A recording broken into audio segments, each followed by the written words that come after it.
Hi there. Just what is self-awareness? My name is Mary Frida Kaira. Welcome to my YouTube channel.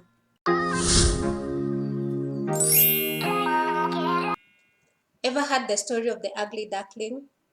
It is the story of a mother duck whose eggs hatch to reveal one little duckling that is very different from the rest.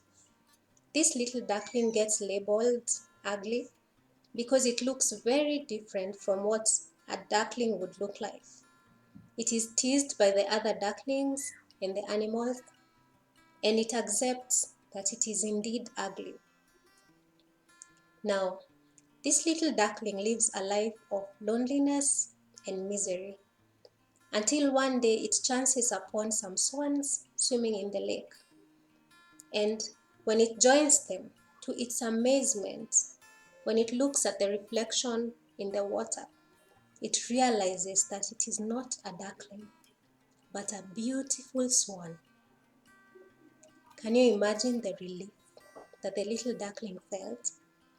That it was not only beautiful, but it was among the graceful swans, known among the most beautiful birds. Now, this little duckling lived in misery all its childhood because of a brand that it was given by the other animals and the other ducklings around it. Its environment dictated what it believed about itself, and thus it impacted its quality of life. But when the little duckling realizes that it is a swan, then its life changes. It accepts who it is and flies away to start a new life with the swans. However, for us, it may not be just as simple as looking in the mirror to gain self-awareness. And so, just what is self-awareness? Self-awareness is being tuned in to your emotions, to your feelings, to your thoughts, and to the actions that come out of those thoughts. It is like when you switch on a TV and you watch a program. You get to observe yourself from an observer's point of view. That is self-awareness. It is knowing what you think about yourself, what beliefs you hold, what you think others think about you, what you like, what you dislike, and so on. Simply put, it is knowing who you are. We are a busy generation. We've got a lot on our plates. We have jobs to keep. We have children to raise. We have spouses to cater to. We have statuses to update. We have the latest series to watch. We have to keep up with the trends.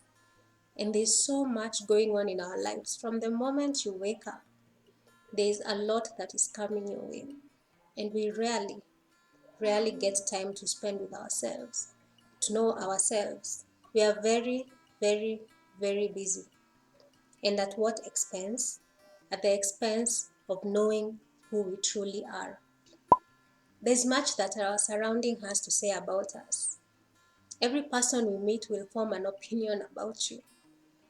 Some of the teachers who taught us might think we are noisemakers who will never make it in life. Some of the friends that we meet may think we are chill.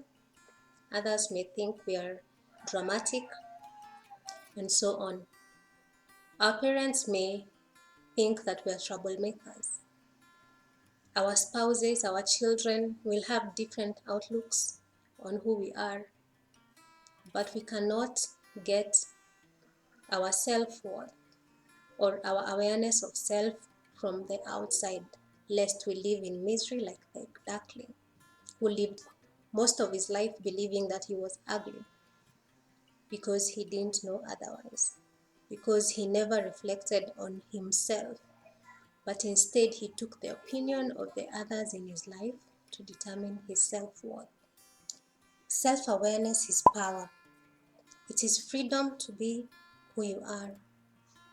It is freedom to occupy your space in the world and be who God meant you to be with no apology. It is embracing your uniqueness, embracing your strengths and your weaknesses, and accepting that you are a unique creation, not a copy.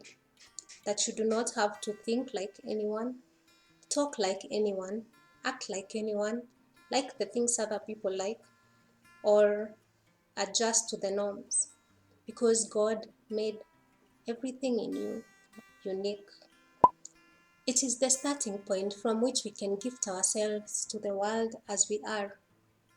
Our children get to enjoy the unique people that we are, and we get to teach them that it is okay to be themselves. Our spouses, our friends, our circles, strangers, the whole world gets to meet the unique person that we are, and they are amazed because we are comfortable in our own skin. More than that, we find fulfillment because we do not have to be anything that we are not. It is accepting our weirdness as it comes. For the life of me, I cannot explain why up to date I have never been able to stomach the taste of a refrigerated potato. I love potatoes, but once the potato stays in food overnight or for some time, I am unable to take it. I just dislike the taste. And that's me. So I do not have to put in my plate a potato that has stayed overnight because I know I don't like it.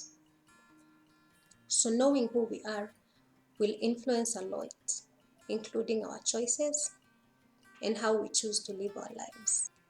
Since we were young, there's so much that has been drummed into our heads on what brings about success in life and what doesn't. We schooled in a system that taught us that getting good grades is paramount to success in life. With the rate of unemployment in Kenya today, everyone knows that this is not so. There are so many factors that influence success or failure in a person's life. And so self-awareness is the key to starting to chart your own path fearlessly and dreaming your own dreams and going after those dreams and letting no one tell you what you can or cannot do, because you know nothing is impossible with God, because you know that you can break ceilings and bring new things. You can invent and be the first person to do something, because probably that is what God brought you into this world to do. Self-awareness is a journey that takes time. You have to make time for yourself to know yourself. So today my question is, are you living the life of an ugly duckling when you're supposed to be a swan? Or do you know who you are